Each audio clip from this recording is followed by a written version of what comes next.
अस्सलाम वालेकुम बच्चे। जी बच्चे, आज हमने पढ़ना है यूनिट नंबर 1 का टॉपिक नंबर 3, डेंसिटी। ठीक है, तो टॉपिक का नाम क्या हमारे पास? डेंसिटी। ओके, चलिए जी बच्चे, डेंसिटी क्या होती है? अच्छा बच्चे देखें, जब भी आप कोई चीज़ देखते हैं आप उसके वॉल्यूम को जज कर लेते हैं कि इसका वॉल्यूम इतना होगा। ऐसा क्यों है? आप सिर्फ उसके मैस को जज कर सकते हैं, उसके वॉल्यूम को जज नहीं कर सकते।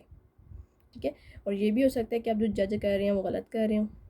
ठीक है, ऐसा क्यों होता है? क्यों हम गलत जज कर रहे होते हैं? सिर्फ और सिर्फ डेंसिटी की वजह से, क्योंकि हम डेंसिटी को जज नहीं करते। जब हम डेंसिटी को जज नहीं करेंगे तो ना तो हम उसके मैथ को जज कर सकते हैं और ना उसके वॉल्यूम को जज कर सकते हैं। ठीक है, अब एक सिंपल सी मैं आपको मिसाल देती हूँ।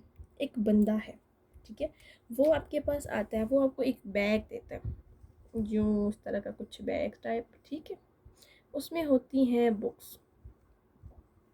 वो कहते हैं ये बैग आप उठाएं और मुझे बताएं कि इसका जो वज़न है वो कितना होगा। आप अंदाज़ा लगा लेते हो जी इसका वज़न है 200 ग्राम। ये तो बहुत बड़ी आपने गलती कर दी। क्यों? आपने ऐसी बिना आपने जज करके बताया ना कि इसका जो वज़न है वो 200 ग्राम है, इसका जो वे मैस है सॉरी वो 200 ग्राम है।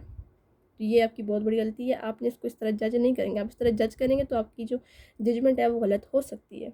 ठीक है, आपने याद रखना है कि जो हमारा एक चीज़ शुरू में ही याद रख लें कि जो मैस होता है, ऑब्जेक्ट का जो मैस होता है वो हमारे पास उसके मैटर पे डिपेंड कर रहा होता है। ठीक है, और मैटर आपको पता है छोटे छोटे मॉलिक्यूल से मिलके बना हुआ होता है। ऐसे ही होता है ना। अब वो कैसे भला कि मैं कहूँ कि अगर तो मेरे पास मॉलिक्यूल मतलब जो अंदर ये मैटर्स हैं, मॉलिक्यूल्स हैं सॉरी, ये बहुत जुड़े जुड़े हुए, इट्स मीन कि इसका जो मैस है वो बहुत ज़्यादा है। और जब मैस ज़्यादा है तो इट्स मीन कि ये डेंस भी ज़्यादा है। इसी तरह अगर मैं लिक्विड को देखूँ तो लिक्विड के जो मॉलिक्यूल्स हैं वो इतने ज़्यादा आपस में जुड़े हुए नहीं होते, थोड़े थोड़े सेपरेटली होते हैं। ठीक है, तो इट्स मीन कि जब इसका क्या कहते हैं मैस कम होगा, जब मैस कम है तो ये डेंस भी कम होगा।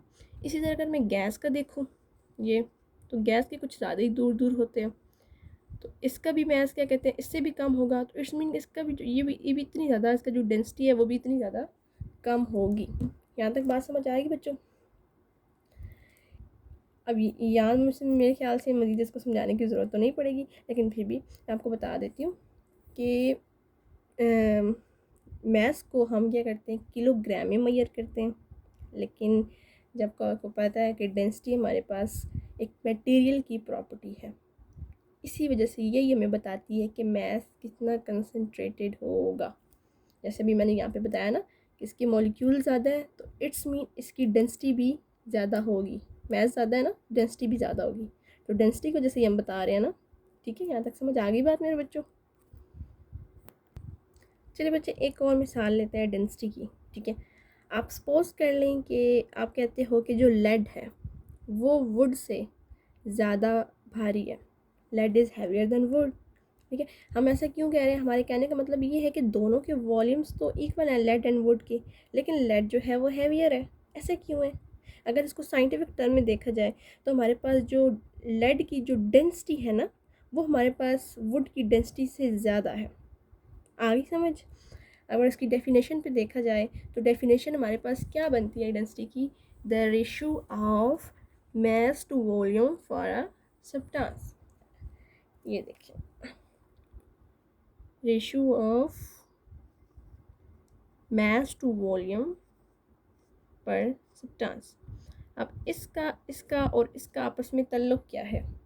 ठीक है, देखें, अगर मैं कहूँ कि मेरे पास एक बीकर है, ये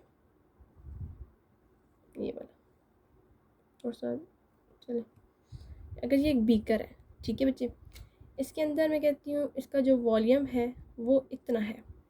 ठीक है, तो इसका मैस भी क्या होगा? कम होगा।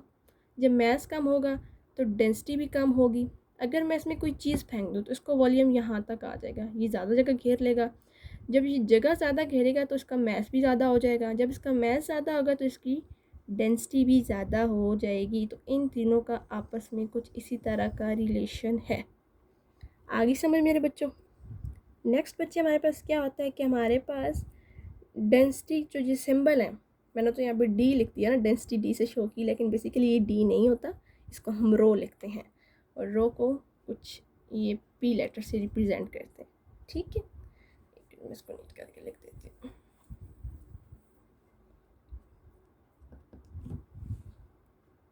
कुछ इस तरह का होता है ये। ठीक हो गया बच्चे।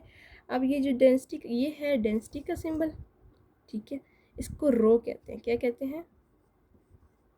रो। ठीक है, उसके बाद हमारे पास डेंसिटी का यूनिट क्या है बच्चे? डेंसिटी का यूनिट हमारे पास होता है केजी मीटर पर क्यूब। ये अपने याद रखना है बच्चे, किलोग्राम पर क्यूबिक मीटर। ठीक है, इसकी और भी बहुत सारे यूनिट्स हैं। ठीक है, जैसे कि मैं बताऊं, अगर मैं डेंसिटी का यूनिट, अब क्या कहते हैं, किलोग्राम पर क्यूबिक मीटर भी होता है, किलोग्राम पर क्यूबिक डेसिमीटर